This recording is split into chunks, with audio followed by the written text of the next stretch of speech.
Street Helens chief refutes claims of greedy power grab as rugby league clubs head for crucial meeting. Street Helens chairman Eamonn McManus has refuted claims that the 11 Super League clubs pushing for change are greedy power grabbers, as the sport heads for its biggest meeting since switching to summer.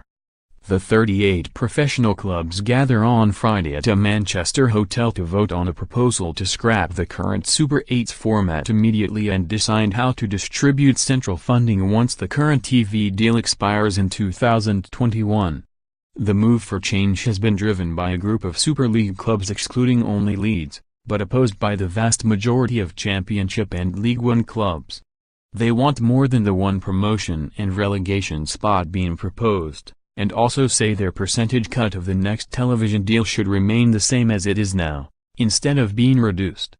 The saga took a further twist on Thursday when the group accused some Super League clubs of threatening to withdraw support to dual registration partners if they don't back the proposed changes. It has prompted fears that should the compromise presented by the RFL be rejected, it could cause a split in the sport with the top flight breaking away. McManus stopped short of making any threats but says an increased focus on Super League is needed to prevent the sport falling further behind rivals the NRL and Rugby Union's premiership. McManus told Mirror Sport, "I've been in the sport for 20 years and know what is working and what isn't. If anyone thinks the sport has been progressing over the last 10 years they are either naive, stupid, liars or all three. The commercial performance of the game, the spectacle and quality of the game at the top level absolutely has to improve. I'm not in the business of being wrongly accused of being greedy power grabbers, it's quite the opposite. The men at the helm have put tens of millions of their own personal capital into this game which the whole game has benefited from. The last TV deal, the Championship clubs got a 150% increase while Super League clubs got 25%, how can we be accused of being greedy? All we're trying to do is be in a strong position when we get to that table in 2 years' time for a new TV deal. We need to try and get back on a par with the NRL and with Premiership Rugby Union, because if we don't, we're finished. The starting point is strengthening Super League, we have to make the game more commercially attractive because we're dying at the moment.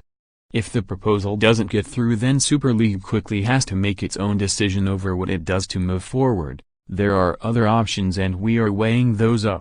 McManus believes that the appointment of Robert Elstone as Super League chief executive and the unity of the 11 clubs pushing for change will be positives for the sport as a whole. He said, "Super League clubs have got their act together for the first time in my involvement in the game, and it was a big step forward when we had our own EGM and made resolutions last year to make ourselves directors of the business we own.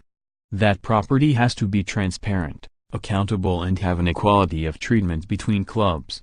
The sport has had a medieval system of patronage for too long, with an absolute monarch dishing out favors to landed barons to gain support.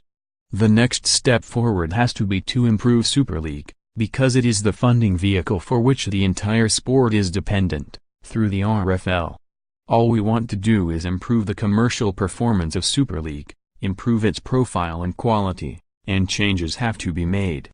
We've got the ball rolling with making those changes by appointing our own dedicated CEO, with a management and commercial team that can exploit opportunities.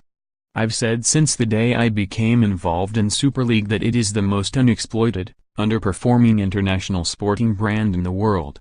It has never had the dedicated resource that it deserves. If it had, it could go on to be a very valuable commodity from which the entire game can benefit.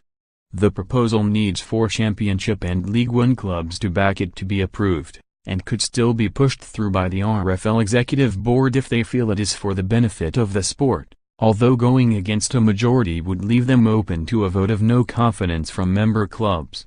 McManus dismissed notions that the Super League clubs don't care about the sport outside the top flight. He added, "We want rid of the Super 8s because commercially it is killing us, supporters don't like it, sponsors don't like it and the TV company doesn't like it. We've got to get back to a system that is acceptable to all parties. It's in the DNA of British sport to have a straightforward league with promotion and relegation, it works. We're tried licensing and come away from it and tried the Super 8s. Every system has its weakness, but we need to go back to the one that works best and has the fewest faults, and we believe we're doing that. Without Super League there is no championship, there's no international game, there's no Challenge Cup. The starting point is strengthening Super League. We know the wider game is absolutely critical to Super League and there has to be funding for that, but we want to make sure the money is invested properly with the right people and in the right places. It's a complete misrepresentation that we're being greedy, wrong and very, very annoying. The RFL's proposed deal has, however, been slammed by a group of Championship and League One chairmen who will vote against it.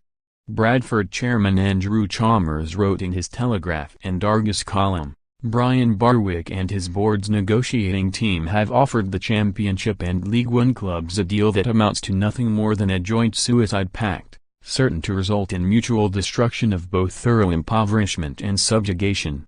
It is a weak proposal designed to get the Super League tanks off the Red Hall lawn and to get the non-executive directors off the hook.